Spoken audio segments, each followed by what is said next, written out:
so much time adjusting these locking pliers. Use these Craftsman Auto-Lock locking pliers. They size themselves and lock tight with just one squeeze. Set the top jaw in place, squeeze the handles, and Auto-Lock locks tight automatically. There's no screw adjustment for sizing, no on-again, off-again refitting. It's all done automatically. Hey, it looks like the whole family's discovered Auto-Lock. Yeah, it locks onto these rusted nuts and loosens them with one twist. And remember, when you buy from Sears, your satisfaction is guaranteed or your money back. So don't wait. Call now to order your Craftsman Auto-Lock pliers. Have your Sears card or other credit card ready and call 1-800-705-4488. That's 1-800-705-4488. Or send your check or money order for only $19.99 plus shipping and handling to the address on your screen. Call right now. Ahead on WeatherScope, the Northeast may find relief from today's heavy winds. Stay tuned for live updates coming up on WeatherScope after your local forecast.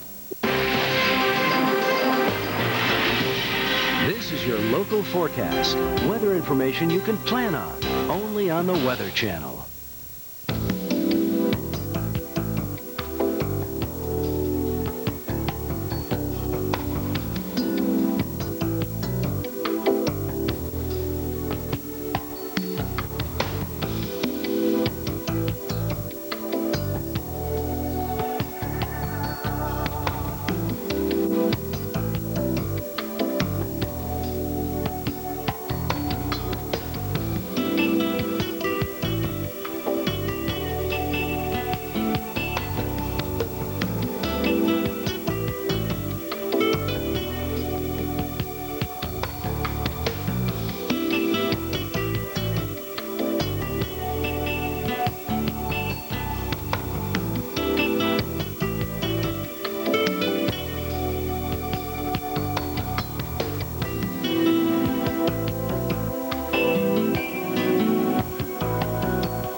This is WeatherScope.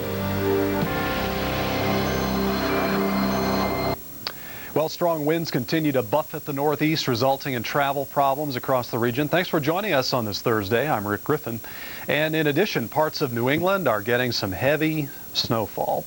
For all the details, let's go over to the Forecast Center with Rich Johnson. Rich?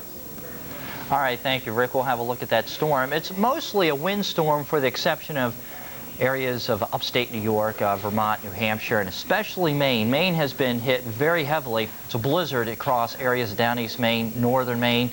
Looking at some of the winds, very gusty today, 30, 40 miles per hour, and the snow has been coming down for hours up to Caribou and over to Holton. You've seen a lot of snow today. Let's start with snow history, and I'll show you what's going on. Since Wednesday, you can see where the snow has fallen upstate areas of New York all the way to the Green and White Mountains.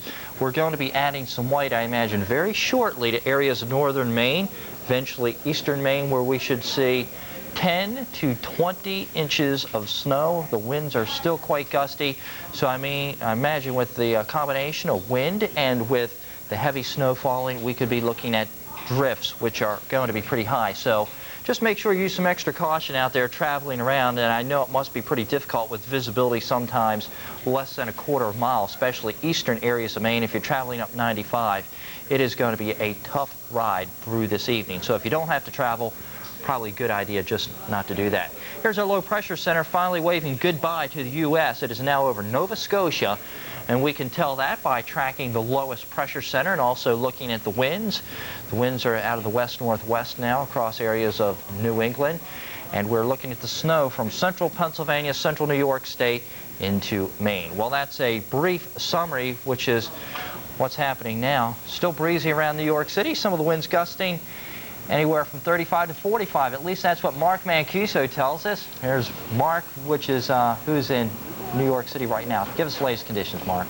All right, thanks a lot, Rich, and a good job there. And we're still here in Central Park, and we'll be here for a little while longer. And we've been investigating the wind storm here in the New York City tri-state area. Earlier today, the winds were quite fierce. Winds gusted 60 to 70 miles an hour, especially hard hit the area bridges. And they still have some restrictions on speed limits on those bridges, knocking speed limits down 20, 30, 35 miles an hour or so. So very slow go on the bridges, and there still are some vehicle restrictions as well, so you might want to check ahead, especially like the George Washington Bridge. And across the river in New Jersey, still some restrictions for vehicles on the Jersey Turnpike. As you can see, well, no precipitation to worry about. Clouds still floating by. There were some darker clouds earlier. We had a report of a squall out on Bayshore, Long Island, where earlier today they were without power for about 8 hours as 4 utility poles were knocked down there. We've had sporadic reports of power outages in New Jersey, across Long Island, and also a lot of reports of tree limbs down and a few reports of some large trees knocked down as well as utility poles. We do have one tragic story to tell you about, and that happened earlier today when a very large tree was knocked over, and it came down on a minivan. And in the minivan there were some schoolgirls, 10 to 12 years old. 4 girls were killed when this huge tree came down on this minivan, and 6 other people were taken in for injuries. Still a lot of debate as to what caused the tree to knock over, but we do think that the winds certainly were a player in that. Those of you thinking about planning a trip to the airport, you are advised to call ahead. We have reports of arrival delays of over 3 hours at Newark. Departure delays at Newark of about an hour and a half now, and at LaGuardia it's about a half hour for both. And at JFK they say, hey, things aren't too bad here, but a lot of reports of delays at the airport, so we do advise you to check ahead. So it's been a wild, blustery day here in the tri-state. It's pretty chilly too, and with this wind blowing pretty hard, Rich, those wind chills are getting down pretty low. All right, Mark, I see you have your hat on now, so I imagine it is getting a little bit colder. We'll check back with you a little bit later this evening, so keep warm and, again, stay out of the wind. Thank you, Rich. Well, as we check the latest conditions around areas of New England, appears that the wind's dying down just a little bit around New York City. Winds gusting anywhere from 35 to 45.